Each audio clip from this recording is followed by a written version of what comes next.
Good morning, everyone. Welcome to the North San Diego County Association of Realtors webinar. Today's topic is gaining more listings, closing more closings, and gaining more referrals as it relates to 1031 tax exchanges. Don't forget to register for this Friday's Chit Chat. This week, we welcome Jana Gardner, counsel from the California Association of Realtors, member legal services. Jana will be going over the required forms needed in a real estate transaction during the COVID-19 pandemic, and also a timely legal update. Please keep in mind, if there's a topic that you feel would benefit the real estate industry, please email that information to education@nsdcar.com. Well, let's get started with today's webinar with instructor Lewis Reynolds. Welcome, Lewis. That's great. Thank you so much. I'm Lou Reynolds, and I can't tell you how much I appreciate you joining us today. I was just chatting with Shirley and Jennifer, and one of the things I was sharing with them was just what a special place I have in my heart for real estate agents, real estate brokers, and I will tell you, this is just a personal comment, but you all are the lifeblood to our business, so I can't tell you how much we appreciate all of your efforts out there on a regular basis, but certainly when it's a little more challenging out there as well. And here's what I want to do today. I titled our time together, More Listings, More Closings. And I know that sounds a little flip, but I got to tell you, that's what I want to give you today. Is I want to do as much as I can to our perspective, give you some ideas on truly getting more listings, truly getting more closings, getting more referrals. And I do think there's a fairly substantial market, a fairly substantial way to truly do that.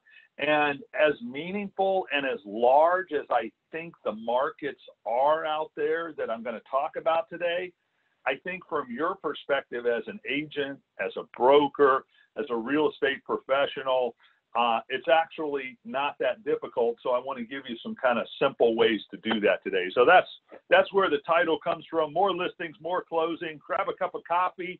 We'll have some fun today, and hopefully figure out a way to do a little more business, make a little more money, and prepare when things break open a little more. Hopefully I think water's flowing over the dam and things look like they're starting to open up a little bit. But hopefully we'll have a little fun too along the way. Feel free to use your chat button. Interrupt me anytime. Happy to take any question, any direction you want to go. This is for you guys. So if there's something that I'm blowing through, and I'm going to blow through a lot, so feel free to stop me. Hey, Louie, that was confusing. Say it again. Go down a different direction, whatever you need to do. So, okay. My attorneys would be really pleased that I'm showing you 2 pages of disclaimers. And let me give you my theme for the day, and it's harmonic convergence. You ever want a wonderful word? Harmonic convergence is it. And I don't know if any of you remember what harmonic convergence is, but back in August of 1987, August 16th to be specific, all of the planets aligned in our solar system. And it just so happens, I think it happens once every 1,000 or so years, happened to happen on August 16th of 1987. A bunch of hippies got together in the desert out in Arizona. They all held hands. They were looking for this big power surge that was going to happen from harmonic convergence. And I don't know if it ever happened or not. I wasn't in the desert with them, but I like the idea. And I like saying harmonic convergence, so that's why I use it as a theme. But I use it as a theme seriously, though, from a standpoint that I think there are times where our planets, from a business standpoint, from a real estate practice standpoint, sometimes it feels like they're all willy-nilly all over the place. It's probably felt like that for the last 60, 90 days. Everybody trying to figure out a new direction to take or an old direction or do the same thing over or just throw some things to the wind, throw some planning to the wind, do some new planning. It's amazing. I think the conversations I've been involved in the last 90 days. But I do think from a larger perspective, there are some very significant planets that are starting to come into line for us. And I think the good news is there's some short-term trends in here, but there are also some very significant long-term planets that are starting to align and that really will be with us for another 10 years. And I want to really go back a ways to plant some seeds for you on the different planets that I see aligning. And here's the kind of agenda for hopefully our semi-short time together. I can get a little wordy, so somebody raise their hand in chat and just tell me to shut up if I'm getting a little too wordy. But here's my agenda for the day. I want to talk about the planets, or what I mean, the different markets that are aligning. And I want to give you some perspective. Some of these, I'm sure many of these things, all of these things are what you already know, but I want to bring them together in a slightly different way for you. The second thing I want to talk about is what we call at Direct 1031, the golden cage and the golden key. And really, what we're talking about are that golden cage where somebody's stuck in real estate, stuck in a property that they can't seem to get out of. They don't know what the process is. They don't know what their options are, and really what those golden keys are to help them get listed, get closed, and move on to hopefully a much better place. And then I want to finish up with what we call power tools, and I'm going to give you two sets of power tools today. I'm going to give you a look at what we do with clients to get them engaged in the process, to get them embedded in what are the steps I need to be doing to actually start to get my property listed, to think about its closing, to think about what happens after closing, so that we're not just having, in our world, we used to have fuzzy conversations with clients all the time. It always just seemed to be conversation and banter, and there was never any really concrete steps for somebody to take to kind of get them into the process. And that's the first set of power tools that I want to talk about today. The second set of power tools that I want to talk about are power tools that you can use in your practice, in your office, outside of your office, to touch more lives and have a meaningful impact, not only on that transaction, getting that client's property listed, sold, getting them in a place that's much better place for them, but really, and I know this might sound a little big for us here on a Tuesday morning, but one of the goals we have at Direct 1031 is to really change somebody's life. And I think it's very possible with what we do, because we're not dealing with small transactions. We're not dealing with stocks and bonds that might be 10,000 or 50 or 100,000. We're dealing with millions of dollars oftentimes. And I can almost assure you that for everything you do, everything we do, we're literally touching some of the most significant assets that a client has. And so if we don't do it right, it has a negative impact. But more importantly, and obviously the goal, when we do it right, when you do it right, it means that that client's life is hopefully going to be changed. And I want to give you some of those power tools that you can use to touch more lives, bring in more listings, more closings, and have a greater impact on people's lives. And at the end of the day, that's going to end up with more referrals and really a much better, hopefully better practice, more meaningful, larger practice for you as well. So that's the agenda: the planets, the golden cage and the key, and power tools. All right, let me start off with the first planet, and it's the baby boomers. And I'm going to take you back in this first section of some of the planets we're looking at. I want you to look at some markets that you know about, but I want you to look at them in a different way. Who are the baby boomers? Baby boomers are a very interesting group. There are 75 million baby boomers. Now, I'm showing you a picture on the screen, famous picture, right? World War II ended, 1945. 3.5 million sailors and soldiers came home from World War II. And the first thing they did, they got a big parade, and guess what they started doing? They started kissing each other. And turns out after about 4 or 5 years of war, that was maybe one of the first things that was on somebody's mind. I've always loved this photo, by the way.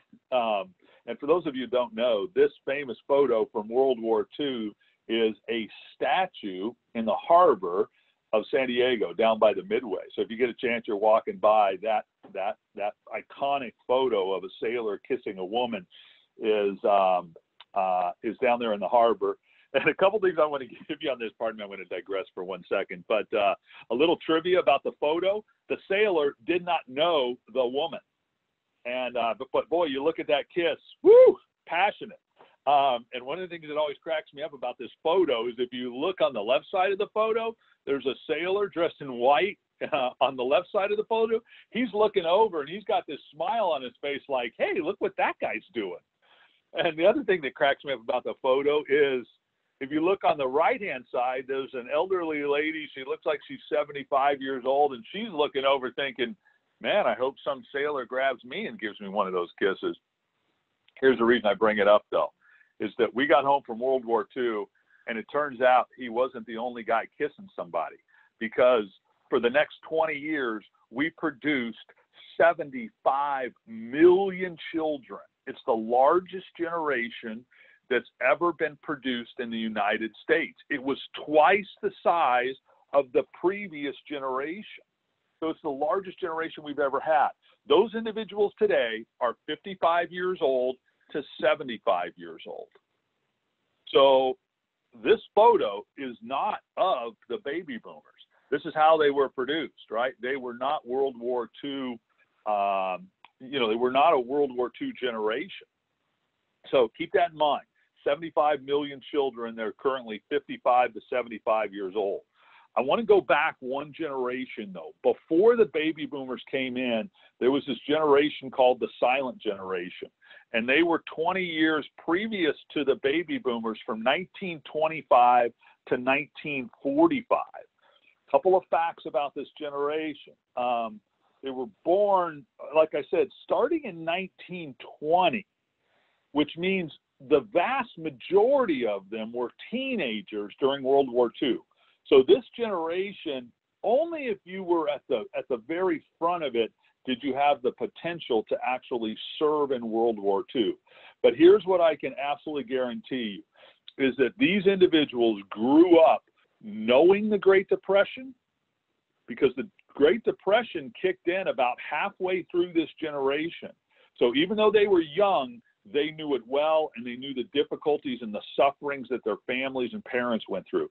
By the way, if you want a great movie to go see or rent, Netflix, whatever, however you get there, is it's called Cinderella Man, and it portrays the Depression really well, and it's also one of the greatest sports stories ever told. But the silent generation, they came of age, though, during the 50s, and these individuals are now 75 to 95 years old.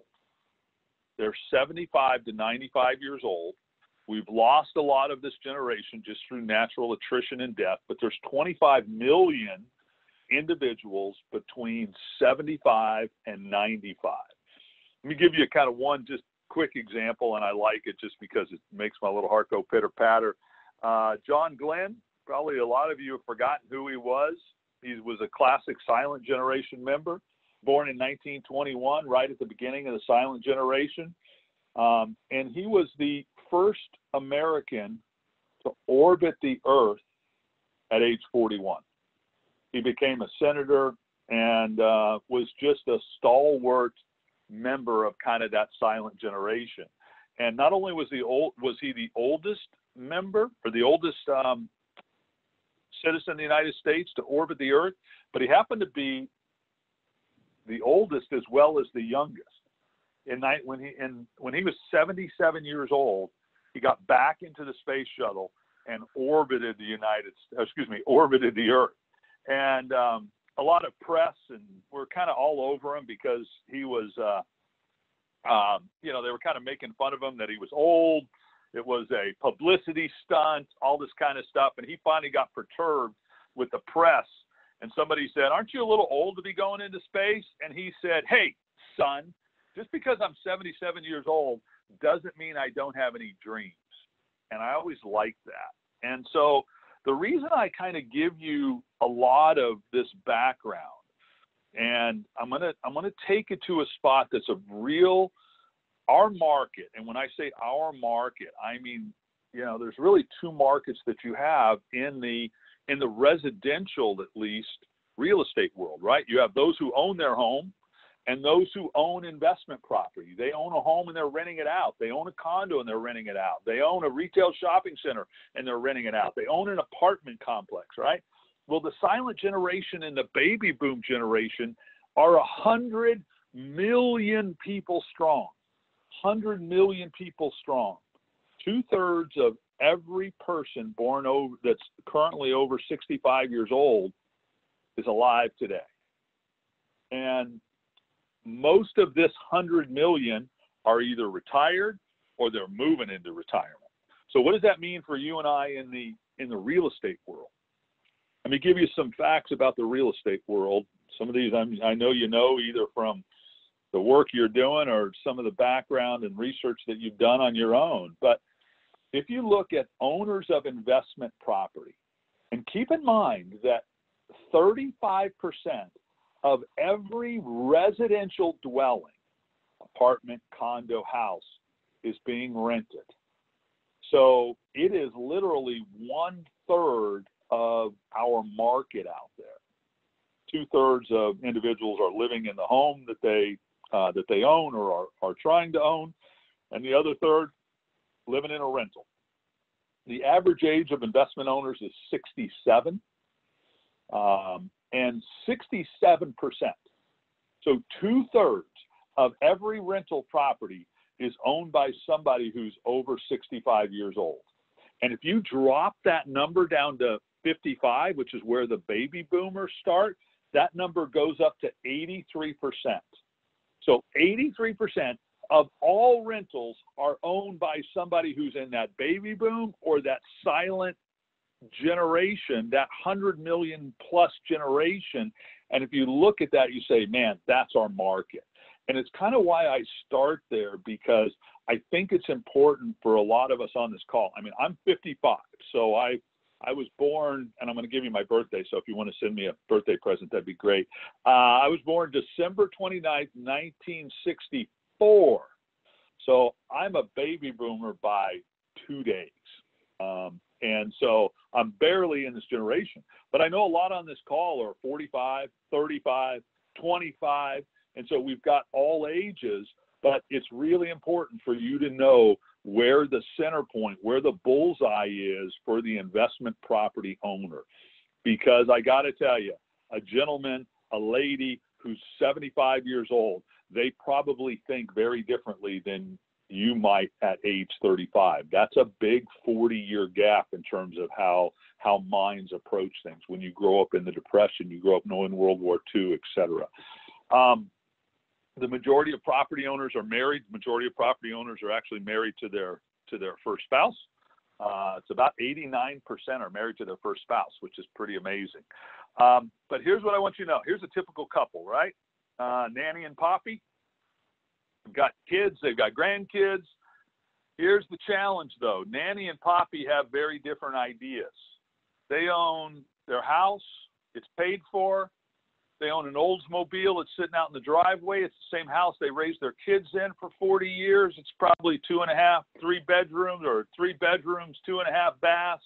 They raised 4 kids in it, and they're worth $3 million, $5 million. And the reason is they've got 2, 3, 6, 8, 12, 30, 50, 100 single-family homes that they own. You'd be amazed when we pull our data and the demographic numbers. Our average individual investor owns 4 homes.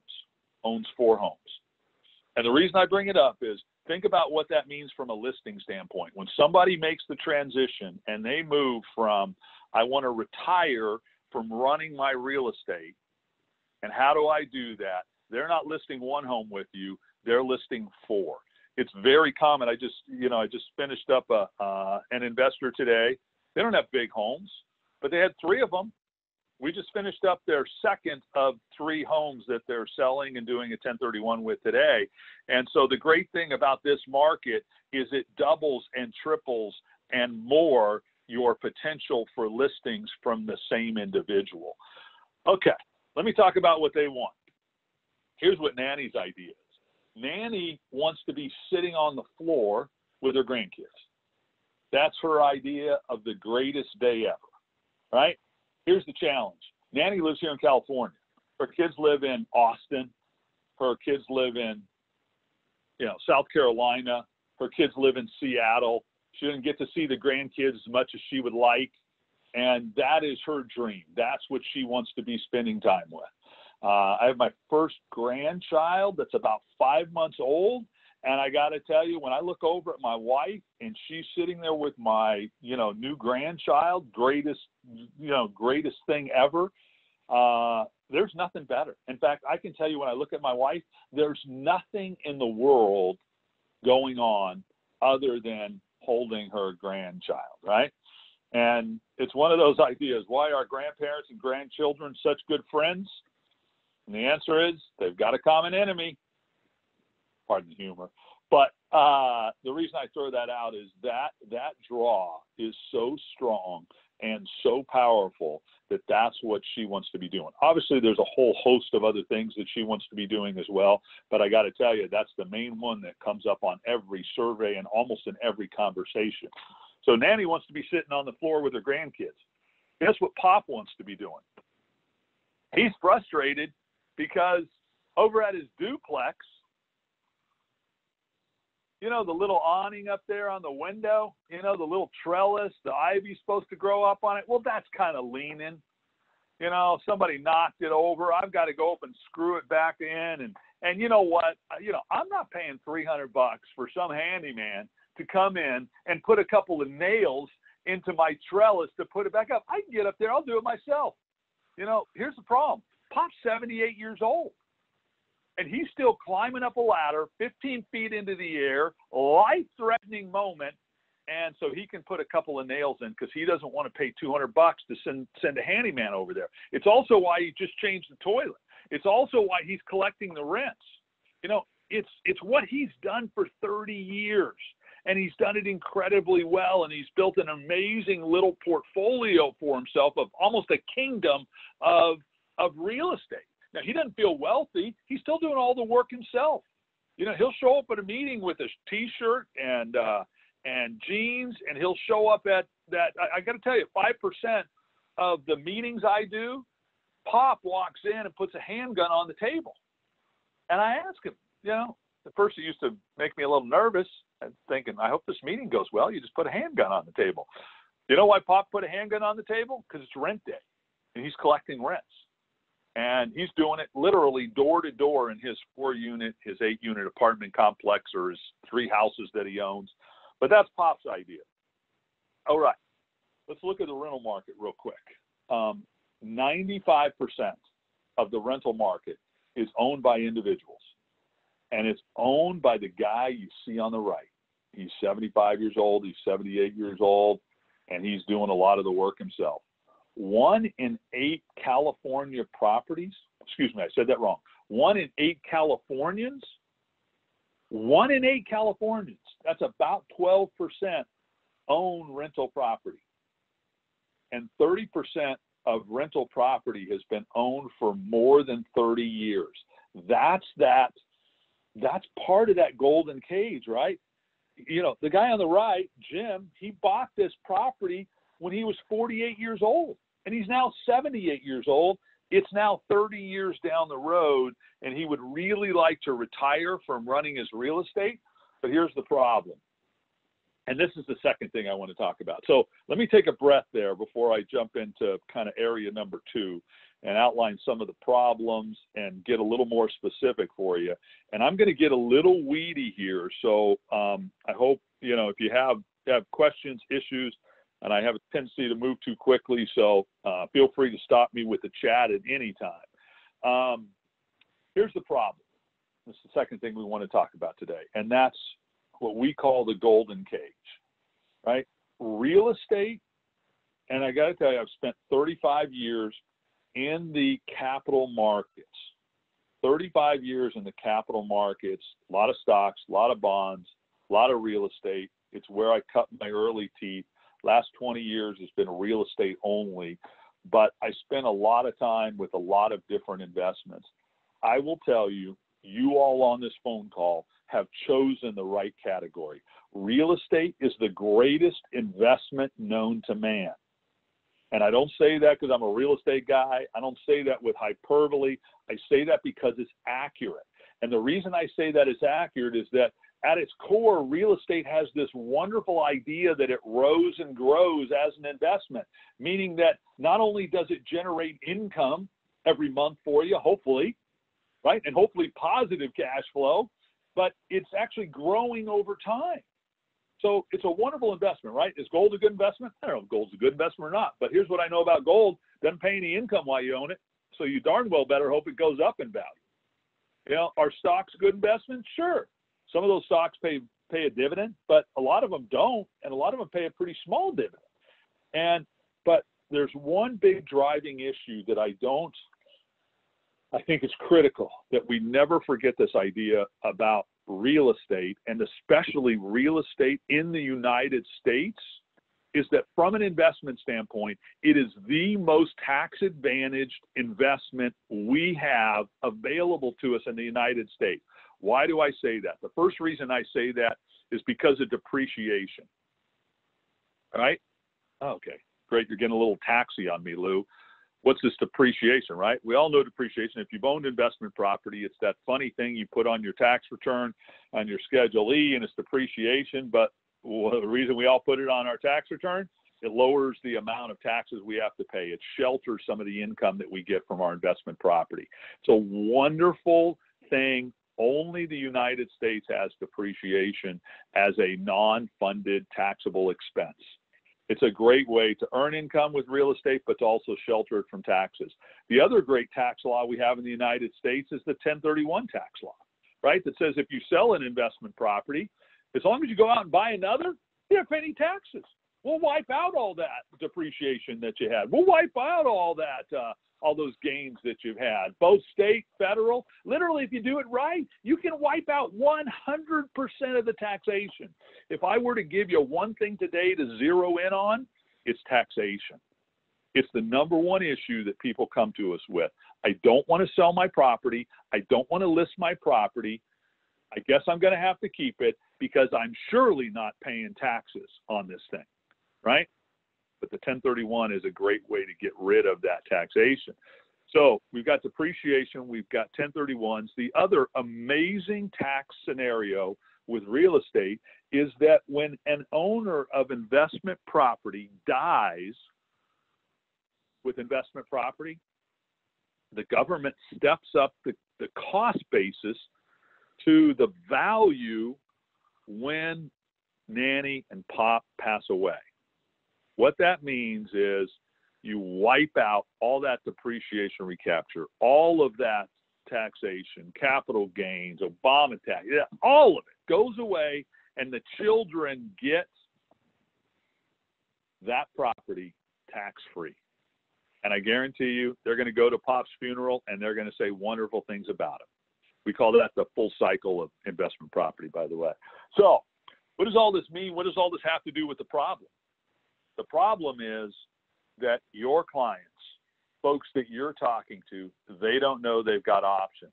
So the problem that exists in their mind is really one big problem, and it's taxation. But there's actually a second problem I want to touch on too and give you some perspective on all of our conversations with our clients. You know, the first problem is taxation, and it is onerous. It is onerous, which is why when you meet somebody at a cocktail party and they say, you know, I've got some investment property, I've had it for a while, got some hassles with my tenants, man, I'd love to sell it. Prices seem pretty good right now, but I ain't paying the taxes.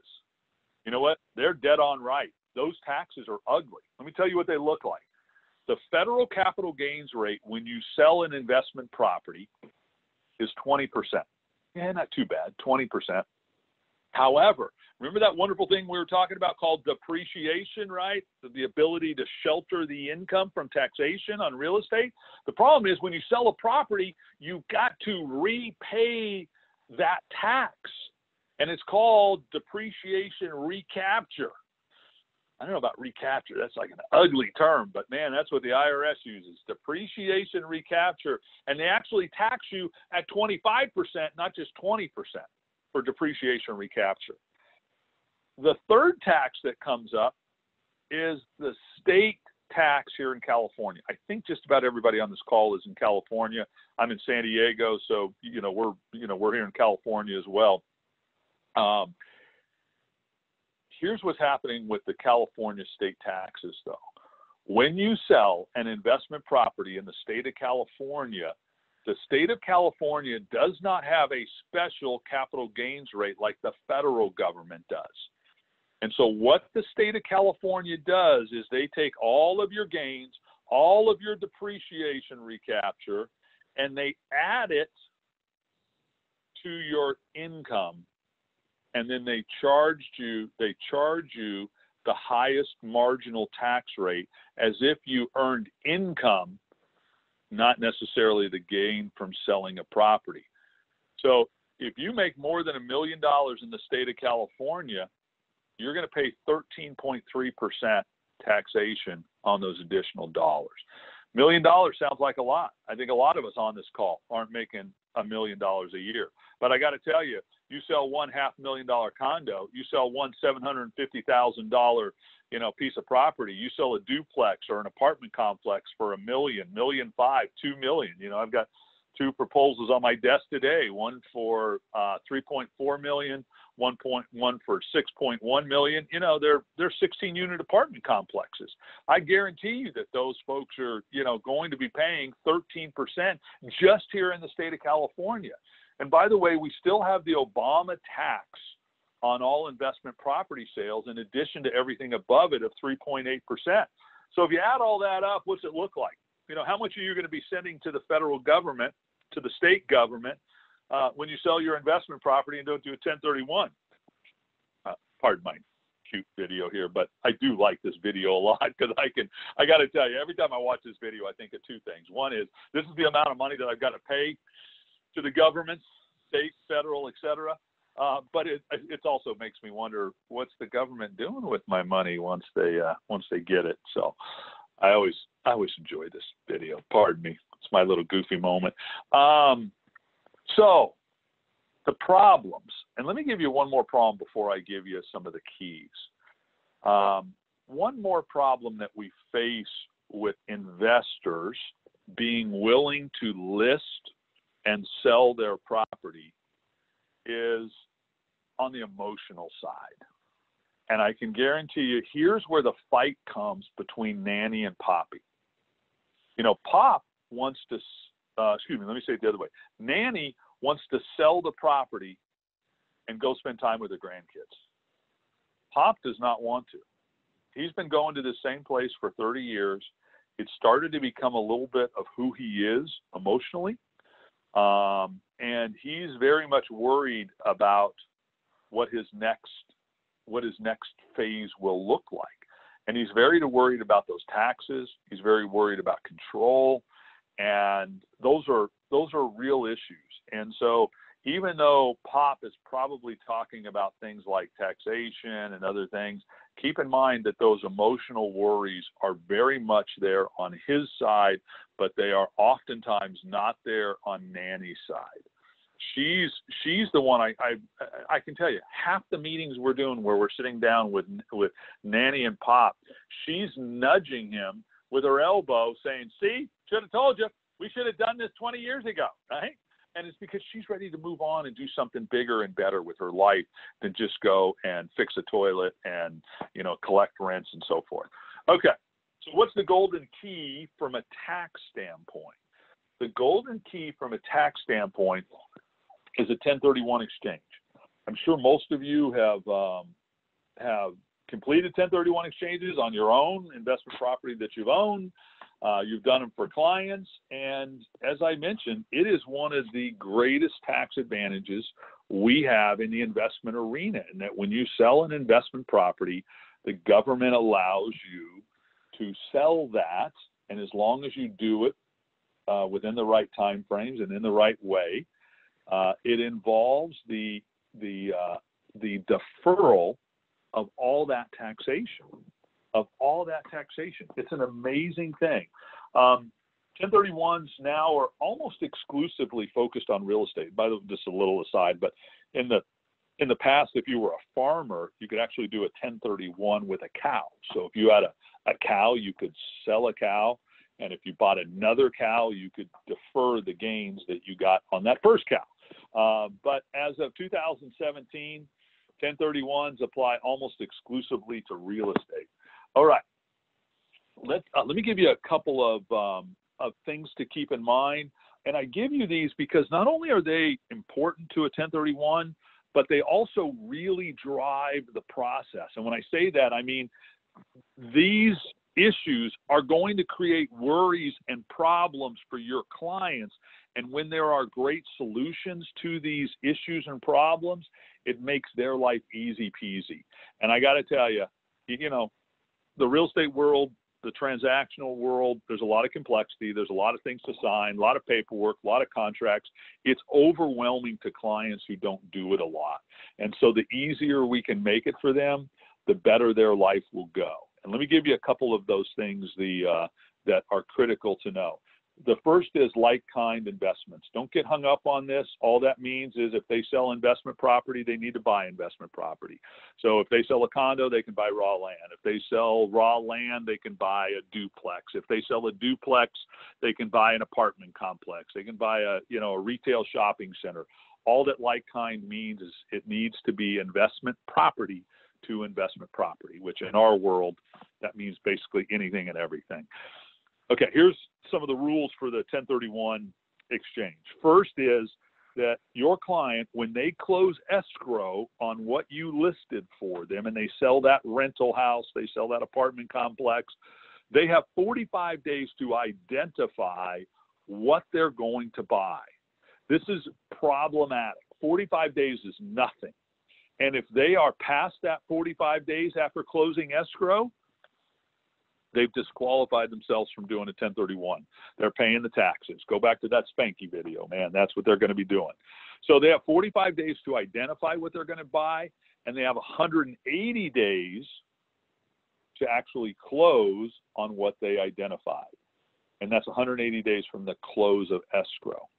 Two more things to keep in mind. One is that they must use a qualified intermediary, which is essentially another escrow company. So if your client lists their property, they get into escrow, and they close escrow, and they take the money, it gets sent to their checking account, they have disqualified themselves from doing a 1031 exchange. They cannot take what the IRS says is constructive receipt. And so they must use a qualified intermediary. There's plenty of them out there. They're escrow companies. I'm sure all the escrow companies that you're using now are probably in that same arena doing qualified intermediary work. My only suggestion is make sure you use somebody who's really high quality. The costs for qualified intermediaries are not that high. They're only about, $700 on the small side, $1,000 on the expensive side. So it's not an area to cheat because this is a group that's holding your money. The last thing I would give you there in terms of the rules of a 1031 exchange is that when you do an exchange, to have a full tax deferral, it's got to be equal or greater value. So if you sell $1 million property and that's the value, that's the net value at the end of closing escrow, that's what you need to purchase to facilitate a full 1031 exchange and a full tax deferral. And here's where the rub is on that, is that if your client has $1 million property and they have $600,000 in equity, $400,000 in mortgage, they need to replace both the $600,000 and the $400,000. And that can be problematic for folks who need a mortgage on what they're going to pick up, either from a qualifying standpoint. Some of the lending markets are frozen, but I'm going to give you a couple of ideas on that too, because that's one of those areas that we make super easy peasy for folks in terms of the mortgage, where we actually do that for them and package it all up, and that's pretty standard. So, that's 1031 exchange. That is the first golden key that starts to unlock that golden cage to allow Nanny and Poppy to kind of roam free a little bit. And that's what starts to unlock that listing for you, so we can start the process. Because I guarantee you, 90% of folks that you talk to about their investment property, one of the first things out of their mouth will be taxation. And so all you need to know is there's a great solution. Oh, Joe, don't even worry about taxes. We have great solutions. Why don't we sit down and grab a cup of coffee? And so to that objection that will come up over and over and over again from Nanny and Poppy, who own investment property, you have a great one line to use. Oh yeah, there's some great solutions out there. Why don't we get together and I can show you some of those? And it's a great way to move from a cocktail party to sitting down in your office over a cup of coffee, when we can sit down and have a cup of coffee. All right, let me give you the second key. I would assume most of you on this call are generally familiar with a 1031, but there is something that I find that most real estate agents and brokers, even long-term 20, 30-year brokers, are not familiar with, and it's Delaware statutory trust. Pardon the name, it's a mouthful. I know it's legalistic. Pardon the, I didn't name it. I would have named it something much prettier if I was doing it.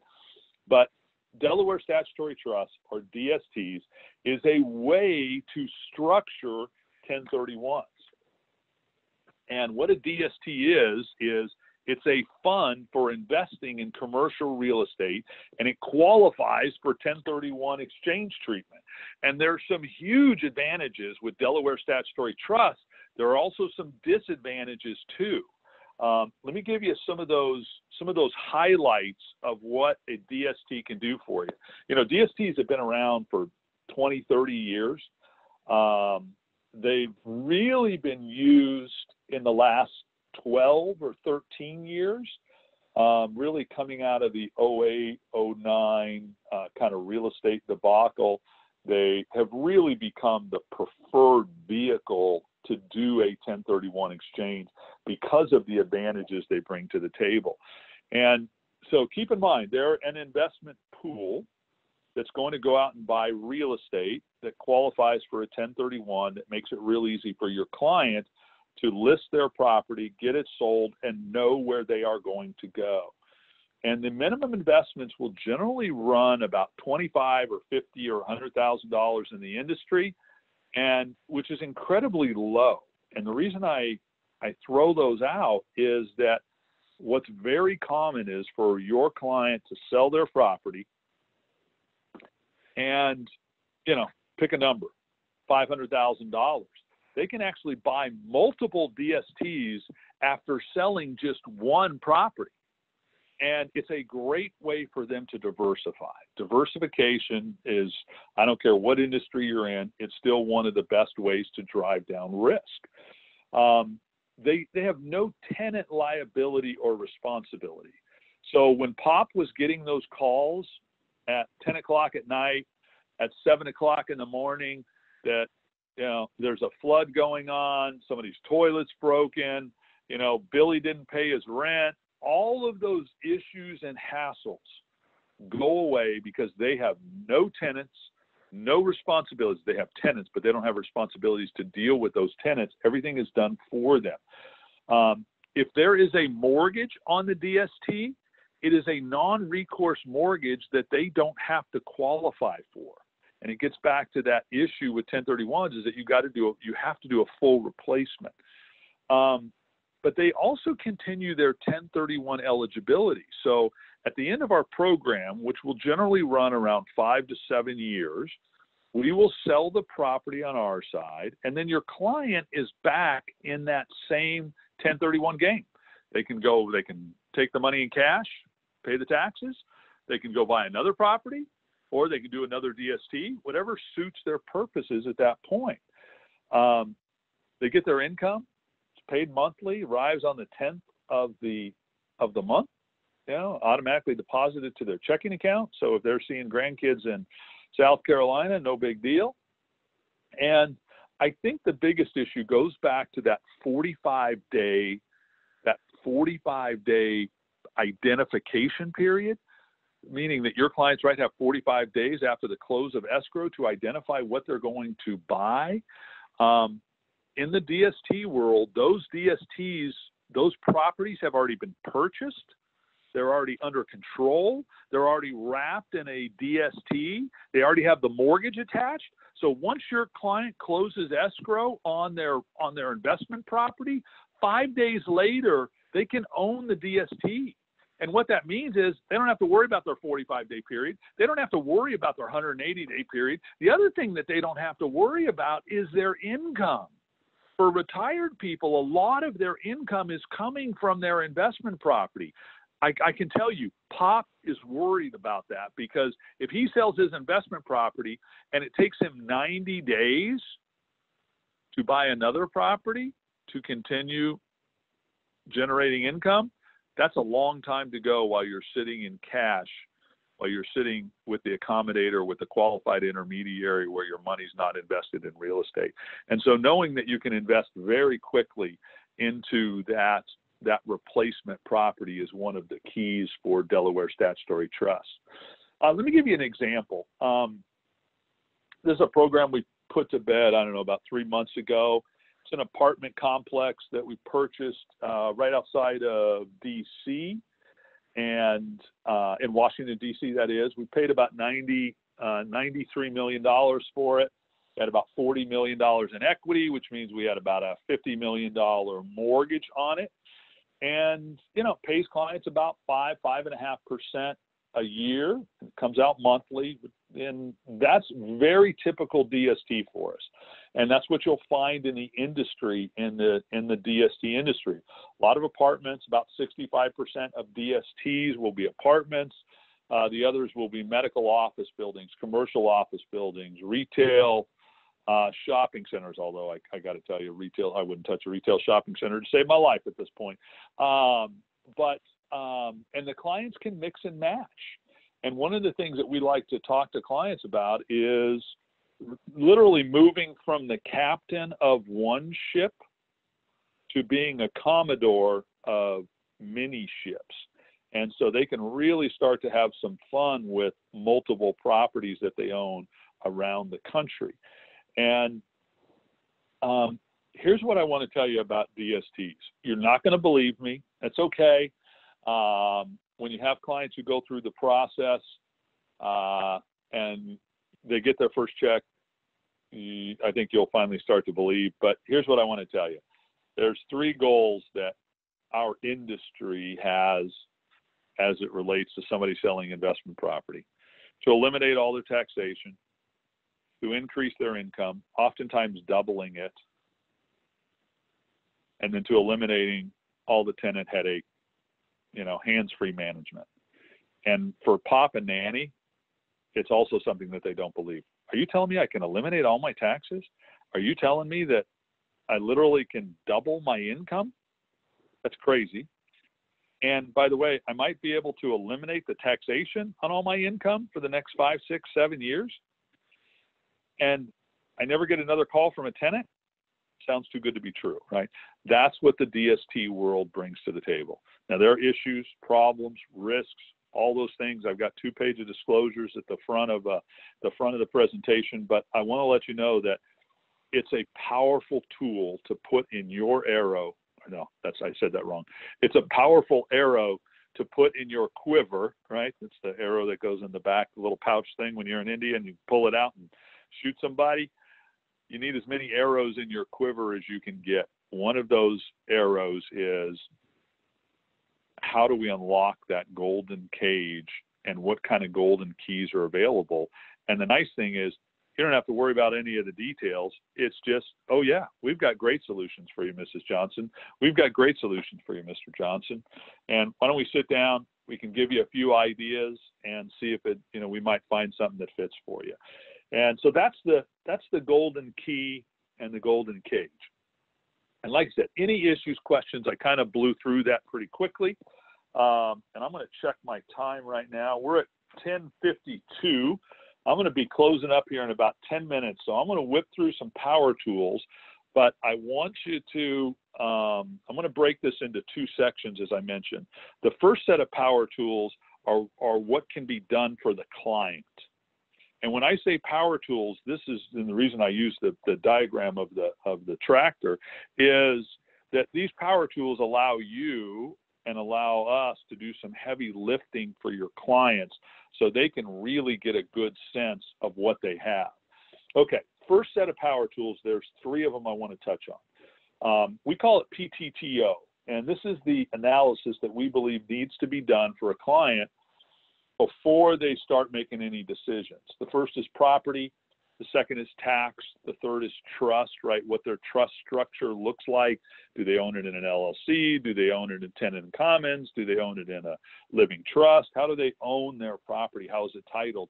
And then what are the opportunities after they get that property sold, right? Critical for them to know. Okay, let me talk about property for 1 second. And again, this is what we're doing on our side. This is hopefully what people in our industry are doing, although I can tell you on our side of the table, this doesn't happen much, but it's important for you to know that there's some really simple tools to use. These are things we do on our side, and quite frankly, these are things we do for free for folks because they don't take us that much time to do the analytics, but they really give clients some pretty powerful tools. One of the tools we use a lot is the Schedule E on a client's tax return, and I'm going to get weedy for you on 1 second. Again, don't worry about the details, but I want to give you the generals on this. The Schedule E is what your clients fill out when they do their taxes if they own investment property. Schedule E is a wonderful tool for you to know about at least because it lists every single investment property by name, by address, and it's got two wonderful lines on it, line 3 and line 20. Line 3 is the total rents received on their property. Line 20 or their total is the net after all of their expenses. And so we start analyzing people's investment properties. We want to know what their before tax net is, meaning, for every dollar they get in rent, how much of their rent do they get to keep after expenses? The average property in the United States runs between about 40 and 60%. So if you get $1 in rent, you're going to keep about 40 to 60 cents of that. And then the bigger question is that return on investment. And what I'm driving at there is I want to know, based on the value of your property, what percentage of that are you getting in income? In California, the average return on investment property, meaning cash flow, based on the value, is 2.6%. So if somebody has a $1 million property, they're getting $26,000 a year in net rents after all their expenses. I can almost guarantee you that your clients have no clue about that number. They have no clue what their nets are. When I ask an investment property owner what their net rents look like, you know what they always give me? They give me two things. They give me their gross rents. Well, I charge $1,500 a month. And let me see, I've got 4 units. So yeah, that's $6,000. That's what I make a month. So I guess that's $72,000 a year. So they give me their gross rents, and the other thing they give me are their potential gross rents. They never tell me about their vacancies, right? And they never tell me about their expenses, the new carpet, the plumber, the property taxes, their mortgage, everything that goes into it. What I'm concerned about is that bottom line number, that 2.5% that they're getting based on the value of their property. The reason why we drive at that number is that in the investment property world, it's not difficult to get 5%, 5.5%, or 6%.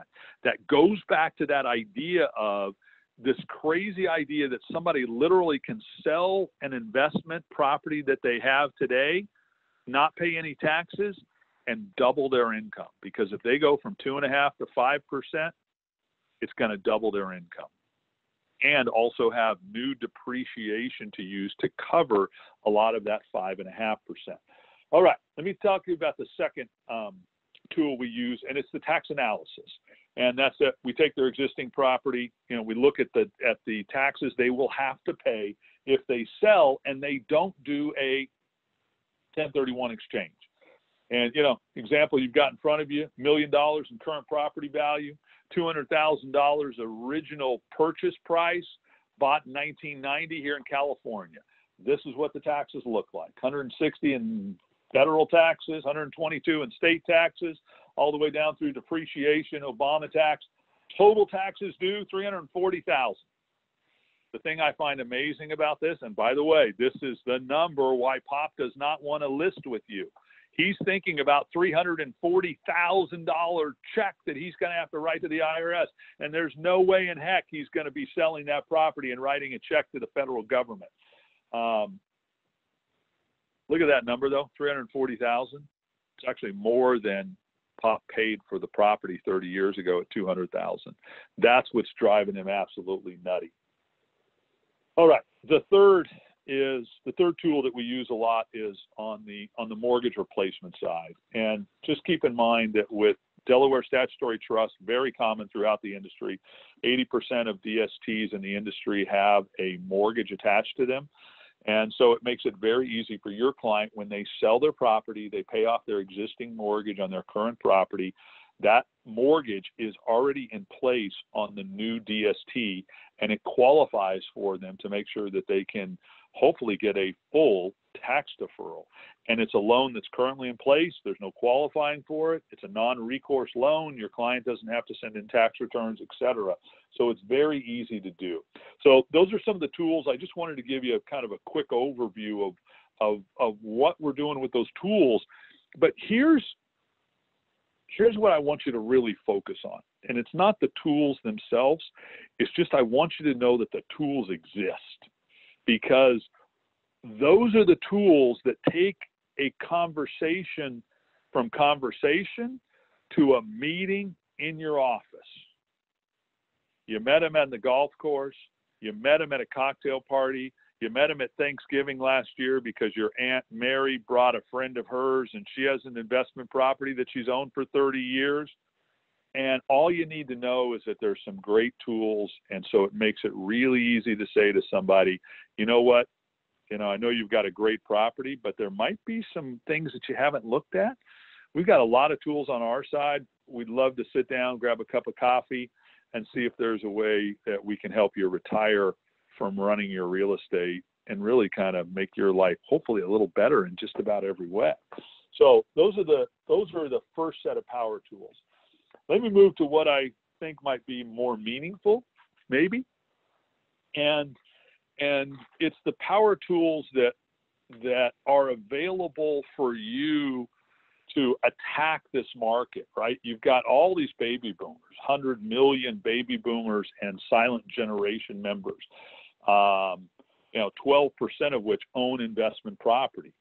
I know you have a lot of tools at your disposal, a lot of information, a lot of data about clients that you've worked with, prospects that you've met. You're dripping on folks. How do we move Bill from the cocktail party conversation to actually sitting down and getting a listing agreement?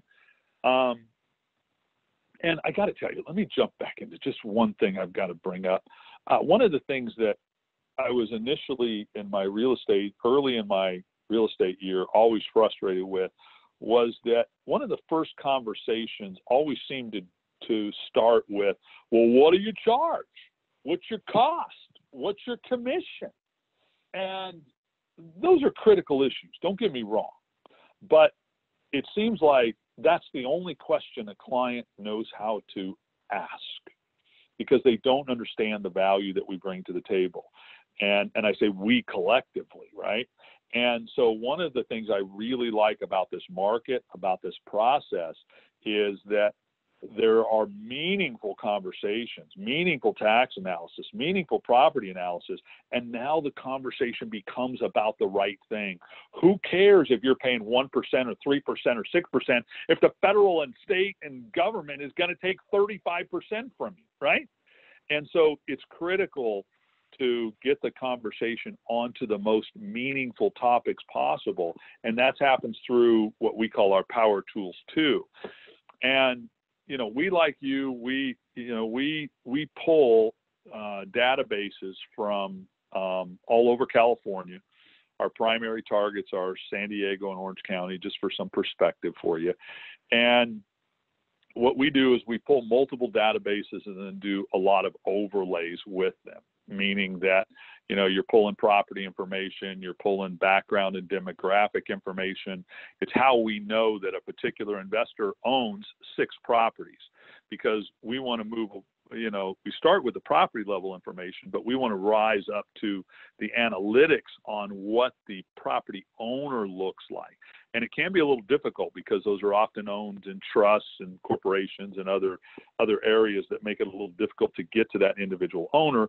But that's what we spend a lot of our technological resources finding. And as a little bit of background too, we are not licensed in the real estate arena. We don't carry brokerage licenses. We don't carry an agent's license, et cetera. And so you all on this call are really the first part of our process. And so we find ourselves referring a lot of those listings out to agents and brokers that we work with, right? Because we need your help with getting them listed, getting them closed. So we do none of that process. Our world really starts on the day they close escrow and what they will be moving to. And so we're kind of two sides of the same coin. But at least here's what we do for you in terms of power tools. We do a ton of meetings. I mean, this webinar is a good example where we're in your office, working with your agents, working with brokers to just do a little more training to get folks at least conversant with the 1031 arena and Delaware statutory trust a little bit. I mean, you only need to be an inch deep because we come in and we kind of do all that analytics, all the analytics, all the power tools for you. So you just need to know that it's out there. And so that's what we spend a lot of time in meetings doing and figuring out how we can go out and really get in front of more and more people to get listings. So we do a lot of trainings for offices, and we have a program that we call Magnifying Your Market. And it's ways that we can take our data and combine it with your data and do a combination of individual meetings, webinars, and seminars. And these are seminars and public meetings that can really be done in kind of one of two ways. Either in your office, right? If you want to invite your list in, we invite our list in, and they're in your office. The advantage to that is that it's in your office. They know where your office is. You control the data. You control the client completely because they are your client, they're in your office, et cetera. You start the process, start the conversation. We're just kind of the tail end of that. And, pretty common, six people in, 12 people in. And those are wonderful numbers to kind of start the conversation, because we feel very strongly, and we've seen it over and over through the years, that when somebody sees their own numbers, they see the solutions to the problems, that if they were at all inclined to list, they will list, and they will list with you, which is I don't know if you think that's the key, but we think that's the key. And then we also run seminars outside of individual advisors' offices. And when I say advisors, I should say individual agents and brokers' offices. And those are public seminars that, we're doing, where we'll go out and we will, we'll bring in 20 or 30 or 40 or 50 individuals from a particular market. And these are all individuals that are just kind of starting the process. Hey, I've got property, they obviously are thinking about selling, or they wouldn't come to the seminar to begin with. And as I mentioned, we're not listing agents, so our process is to take those 20 or 30 or 40 and then send those referrals out when those individuals come in and they want to get listed and get sold. And we have agents who will also kind of piggyback on our seminars. Well, they will bring their clients to our seminar. Love doing that. We're usually doing lunches and dinners.